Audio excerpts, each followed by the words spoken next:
The Bengal files. तो दोस्तों ये जो एक डायरेक्ट एक्शन डे हुआ था वेस्ट बंगाल में, ये फिल्म उसी पर फोकस करती है। उसके आसपास का 1 साल का एरा जो वहाँ पर राइट्स हुए, उसके पीछे कौन जिम्मेदार था, किसके साथ क्या हुआ, ये फिल्म उसी पर एक नजर डालती है और वो उसी कहानी को आज के दौर में लेकर आती है जो 2001 की घटना में पूरा का पूरा एक्सपोज हुआ था। तो अब हम लोग मूवी की स्टोरी की बात करेंगे कि मूवी के अंदर क्या कहानी है। तो फिल्म के शुरू होते ही हमें दिखाया जाता है वेस्ट बंगाल में 2001 का टाइम है। एक सीबीआई ऑफिसर है, उसको वेस्ट बंगाल में भेजा जा रहा है क्योंकि वहाँ पर एक दलित बच्ची गीता मंडल वो किडनैप हो चुकी है और सस्पेक्ट लिस्ट में है भारती बनर्जी। हमारा सीबीआई ऑफिसर वहाँ पर पहुँचता है, भारती से थोड़ी सी बात करने की कोशिश करता है, बट भारती उसे डेमेंशिया है, उसे कुछ बातें याद आती हैं, कुछ बातें वो भूल जाती हैं। तो वो कुछ हिंट दे देती हैं कि यहाँ का जो नेता है सरदार हुसैन, उसी का किया धरा है। एक जर्नलिस्ट भी मिलती है, वो भी सारी बातें कर देती है कि यहाँ पे जो सरदार हुसैन है उसी ने उस दलित बच्ची को किडनैप किया है और अपने एरिया में रखा हुआ है, उसके साथ सेक्स स्लेवरी का काम हो रहा है। बट हमारा सीबीआई ऑफिसर वो कुछ भी नहीं कर पा रहा है, उसके हाथ बांध दिए गए हैं। वहाँ की जो पुलिस है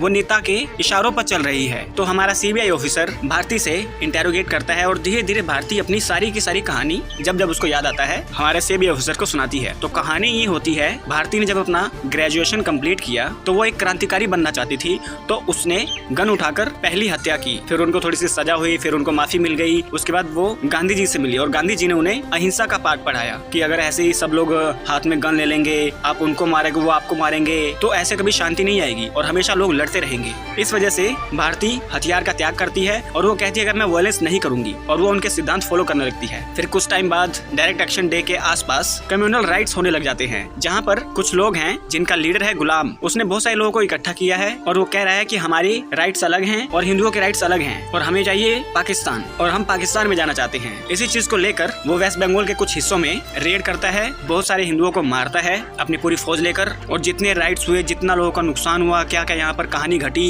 ये सारा कुछ भारती को पता है क्योंकि उसी राइट्स में भारती के फादर की भी जान गई है। उसी टाइम पर भारती को अमर नाम का एक क्रांतिकारी मिला, उसने भारती को कई बार बचाया और उसको समझाने की कोशिश करी कि तुम्हें हथियार उठाने होंगे अपने लोगों की रक्षा के लिए, पर भारती ने हथियार नहीं उठाया क्योंकि वो गांधी जी के सिद्धांत फॉलो करती है। उसके बाद भारती के जो घर के लोग होते हैं उन सबको, सारे रिश्तेदारों को ये गुलाम मरवा देता है और भारती अकेली बच जाती है। और उसका जो फ्रेंड होता है अमर, उसको भारती के सामने ही 2 हिस्सों में फटवा देता है और उसे कहता है कि अब पाकिस्तान आजाद हो चुका है और हम अपने आप को पाकिस्तानी समझते हैं और तुम्हारी आंखों के सामने ही हम लोग इस वेस्ट बंगाल को पाकिस्तान का हिस्सा बना देंगे। और फिर यही कहानी आज के टाइम पर जुड़ती है।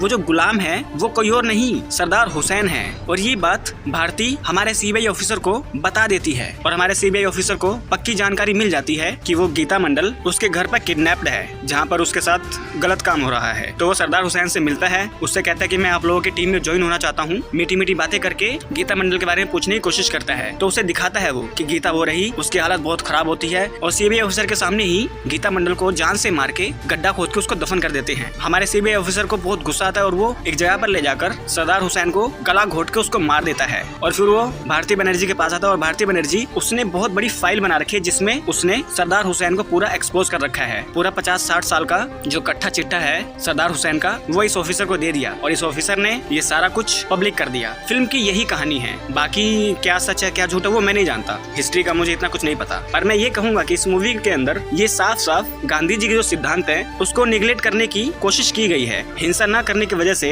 इनके साथ इतना गलत हुआ, उनके सिद्धांत नहीं फॉलो करने चाहिए थे, मुझे ऐसा लगता है। आप मूवी देखोगे तो आपको ये चीज बार बार रिपीट होती नजर आएगी। एक सीन ये आता है, राइट्स के बाद एक औरत आती है, कहती है कि मेरी बेटी को, मेरे घर के सारे लोगों को बहुत ही बेरहमी से मारा, सरिया घुसा दिया और मेरा भी डैश करके मुझे छोड़ दिया और मेरे परिवार के नाम पर ये एक हड्डी बची है। तो वहाँ भी गांधी जी हथियार न उठाने के लिए ही कहते हैं। अब पता नहीं उन्होंने ये बात कही कि नहीं कही, ये मैं नहीं जानता, बट ये है हिंसा का ये मतलब नहीं है कोई हमें मारे और हम लोग मार खाते ही रहें, तो पलट कर तो वार करना ही पड़ेगा। तो ये तो हर जगह है, हमारे जो कॉन्स्टिट्यूशन है उसमें भी है सेल्फ डिफेंस का अधिकार। तो मुझे ऐसा लगता है इस फिल्म के अंदर ये बताने की कोशिश की गई है कि कोई हमें मारने आए तो उसके 10 लोगों को मारना चाहिए, इसको मतलब प्रमोट किया हुआ है। अब क्या सही है क्या नहीं सही है ये मुझे नहीं पता, आप लोग मुझे कमेंट करके बताना। तो यही था आज का वीडियो। अगर ये वीडियो अच्छी लगी तो इस वीडियो को लाइक कर दें, चैनल को सब्सक्राइब कर दें, बेल आइकन दबाएं ताकि अगली बार हम कोई वीडियो डालें आप लोगों के पास उसका नोटिफिकेशन आ जाए। तो मिलते हैं आप लोगों से अगली वीडियो में, तब तक के लिए नमस्कार।